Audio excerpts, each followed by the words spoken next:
I cannot believe. Can you believe that somebody in this country who has been on the radio as long as Limbaugh has, who has such a massive, devoted audience, who has all the power that anyone could ever want without being a king or a dictator, and he has to attack a woman who is simply trying to lobby for birth control inclusion in an insurance plan? I mean, if that's not an example, very clear example of a sociopath, Rush Limbaugh, I don't know what is. All right. Is Limbaugh still on the air? Huh? Not much longer. Oh, my God. Oh, it's very interesting to watch this swirl of fury against this guy who has no problem attacking an individual. The only thing that bothers me about this, and yeah, I'm going to talk about it for a second. I'll let it go then and talk about it third hour, and that way you can leave if you want to. But the thing that bothers me about all of a sudden sponsors waking up to the fact that this hate-mongering bastard has been out there doing this is the fact that he's been doing it for a quarter of a century. And as far as I know, as far as anybody knows, the first time he's ever apologized. And, oh, well, the reason he apologized, why? Because he felt bad about what he said? A 4-day assault on a woman who testified before a bunch of Democrats in the House? Did he regret his words? No. He was losing advertisers. It's all about the money, eh, Rush?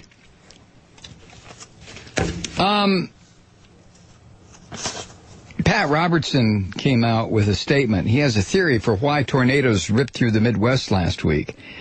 His reason, people didn't pray enough.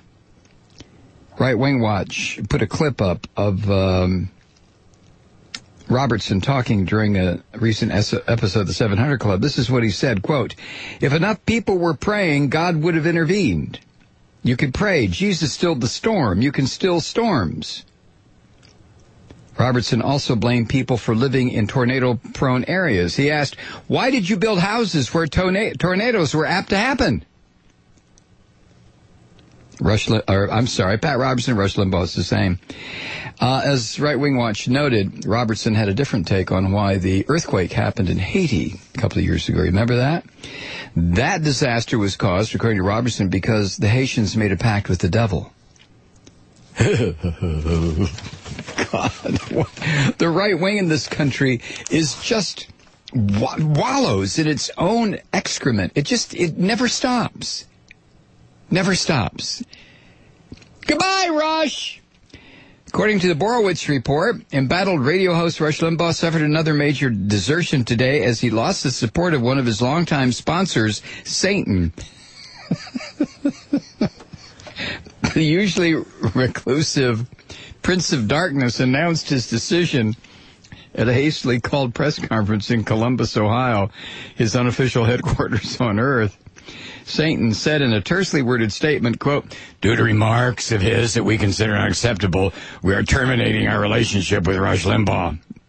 And according to one advisor to the Lord of Misrule, Satan had stuck by the radio host as long as possible, but after he called a young woman a slut on the air, Limbaugh had become radioactive. Satan's aide said, after a certain point, the association with Rush became problematic for Satan's public image. We went through a similar thing last year with Rupert Murdoch. Advertisers continued abandoning Limbaugh's program in droves today, including companies who had sponsored it for years, like the online dating site NaziMingle.com. The only good news for Limbaugh today came from Mitt Romney, who offered this muted statement of his support. Quote, "Look, I wouldn't have chosen the words he did, but it's not like he called her a poor person or something." End quote. Andy Borowitz of the Borowitz report.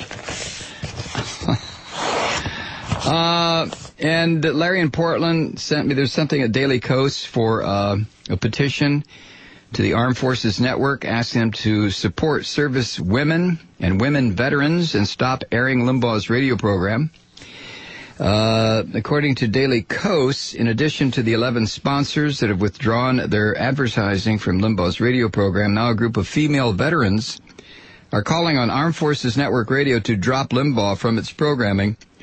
Here's an excerpt from the letter they sent to the network. Rush Limbaugh has a freedom of speech and can say what he wants. But in light of his horribly misogynistic comments, American Forces Radio should no longer give him a platform. Our entire military depends on troops respecting each other, women and men.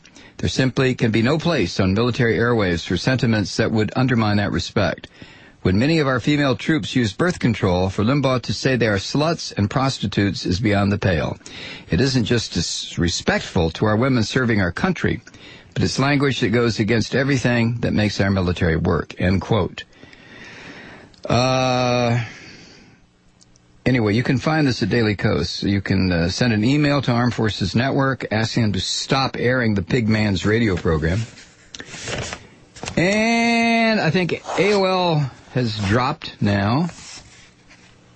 2 more sponsors. Rock star Peter Gabriel has demanded that his song Sledgehammer be pulled from the show. A total of 9 sponsors have bailed out now. AOL posted a statement on Facebook. It read this way, quote, at AOL, one of our core values is that we act with integrity. We have monitored the unfolding events and have determined that Mr. Limbaugh's comments are not in line with our values. As a result, we have made the decision to suspend advertising on the Rush Limbaugh radio show, end quote. And on his Facebook page, Peter Gabriel said he was, his word, appalled to learn that his song had been associated with the attack on Fluke. The singer wrote on his page, quote, Peter was appalled to learn that his music was linked to Rush Limbaugh's extraordinary attack on Sandra Fluke. It is obvious from anyone who knows Peter's work that he would never approve such a use. He has asked his representatives to make sure his music is withdrawn, and especially from these unfair, aggressive, and ignorant comments. And it just goes on and on. It's about damn time. You know what I'm saying? Without the support of corporate America for the past 25 years, Rush Limbaugh makes $1 million a week. Without the support of major advertisers and Clear Channel and Premier Radio Network, this lump of human waste would be what he was when they first found him, a local talk show host screaming and yelling about the dirty, rotten liberals and the people on welfare. And that's where he belongs.